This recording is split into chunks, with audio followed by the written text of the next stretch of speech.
Hey guys, thanks for joining me today. It is planter talking time. And I know some of the non-farmers are like, why would you talk about planters in November? And well, it's great because it's the end of the year. People have their crops harvested. They know where they're at financially. Do they need to get the planter before the end of the year for tax savings? And right now is when the big savings on planters are going on incentives and whatnot from the factories and dealers. So we're just going to go through the planter quick of basic operation and some of the features I like about the white versus the Deere that I almost bought. The 1765 would be the John Deere model to compete against this. Looking on Tractor House, the Deeres were $70,000 to $80,000. I would call the white dealers because I would bet you're going to get this planter for about $55,000 for a brand new 2017. There is some huge incentives. Don't quote me on that. They might ask $75,000, $80,000 as well, but the gut feeling is there. There was one brand new one on Tractor House for that $55,000, which kind of leads us that way. And so I'll spin the camera around. We'll go through some base operation and a couple key things of what I really like about the white. So if you're going to be buying one of these planters or even looking at one or demoing one, they're going to go through the operations with you.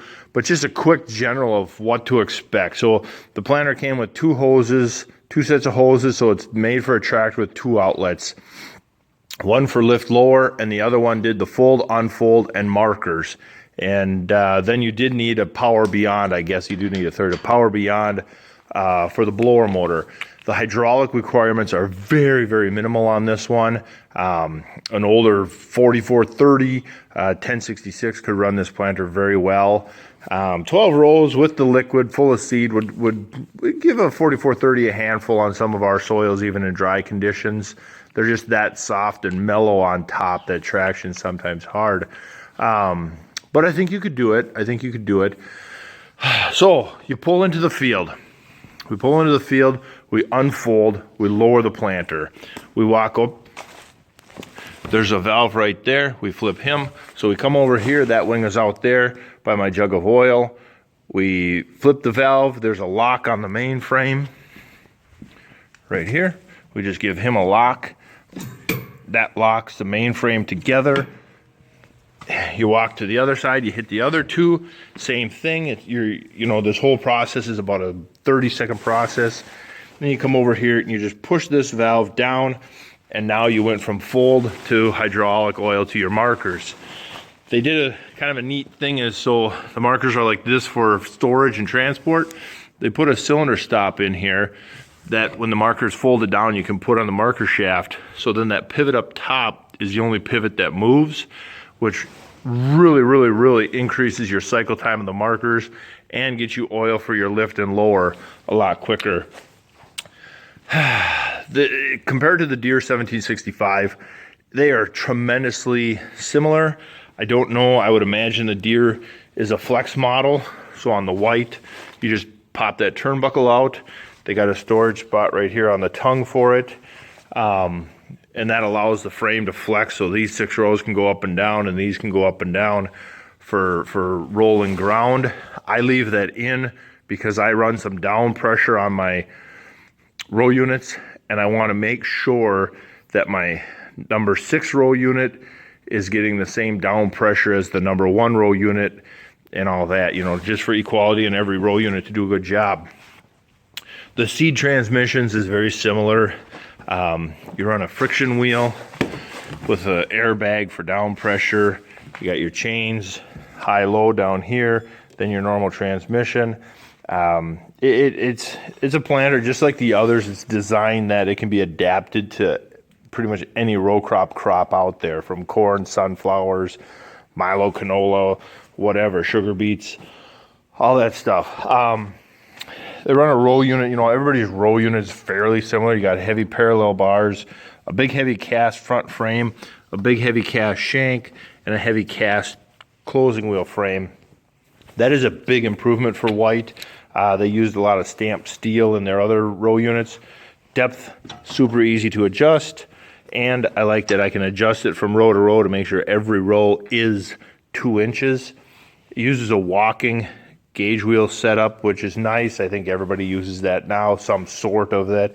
You got quick adjust gauge wheel clearance as they wear, quick adjust closing or down pressure for your closing, and then just a simple Kinsey style closing wheel. Where this one gets tremendously, this is where the huge leap above the Deere. I was very surprised. As a John Deere guy, very, very capable of tuning in an old finger meter and a 7200 meter to the Pro Max 40. This one really surprised me. And so this is my precision meter here. The big thing you'll notice is I've got the seed meter off the white planter with seed in the hopper. The Deere is on the ground, not because I needed to, but because you have to. To change the seed meters on the Deere, you get the seed out. You don't have to get it 100% empty if you've got a good lid, but you have to get it out, you know, at least halfway so you can lay the box up on the frame. Then you pop the meter open. And so if we want to change from soybeans to corn or corn to soybeans, both planters, Deere or white, I would vacuum out the hopper. Then on the white, as fast as you can unscrew this screw, pull the plate off, put the new seed disc on, you are good to go. There's the seed disc. It's that simple. You see the little pockets there, that's where the seed sits. It literally just sits on there like that. So as fast as I can thread this in, thread that in, it's tight, now we're ready to run.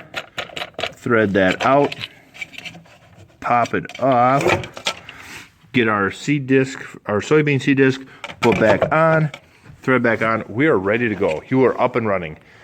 On the precision meter or the Deere's or the Case IH's, you have to pull the box, then pull the meter apart because this sits like this. Pull him in half, it just snaps together. Then you've got a singulator wheel in here. You pop him out. Here's another singulator. You pop him out. Then you put your corn singulator in. Then you put your corn wheel in. Then you put your corn disc on.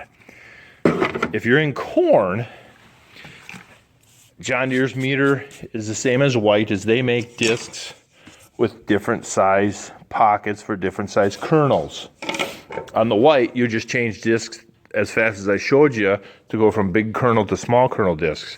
On the Deere, again, you'd have to shovel the hopper empty or vacuum it close to empty, hope you have a good lid, pop it open, change your disc out, close it back up, wrestle a 60-pound hopper back into place, and get going again. The whites has this slide. I just pull this slide, it shuts my seed off, change it, open this back up, we're good to go.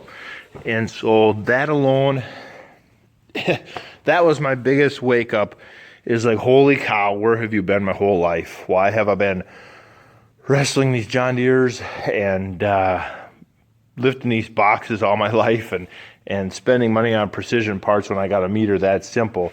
And the white just uses these brushes, just some brushes here. That's what they do to eliminate doubles. Your air pressure is what eliminates skips. And so yeah, that's the gist of it. The meter is the big part. They got a tremendous row unit. Would I say the row unit's better than Deere? No. Would I say it's worse than Deere or Case? No. I would say everybody has a good row unit nowadays. Overall, the planter, I like it. Would I buy the planter again? You bet. Especially with Ziegler in the game for us. I'm in Minnesota. There isn't a John Deere dealer or Case IH dealer in the state that can compete with the power of Ziegler parts and service hours and all that kind of stuff. I don't know what else to say. If you have questions, please ask. If I can't answer them, I will find somebody that can. And then, like I said before, check out Tractor House. I think on the white versus the Deere 1765, the potential to save 20 grand is there. It all depends on what AGCO is doing right now. But hey, good luck shopping, guys. Thanks for watching. Hope this helps the guys that were looking at this planter and answer some of their questions. All right, thank you very much.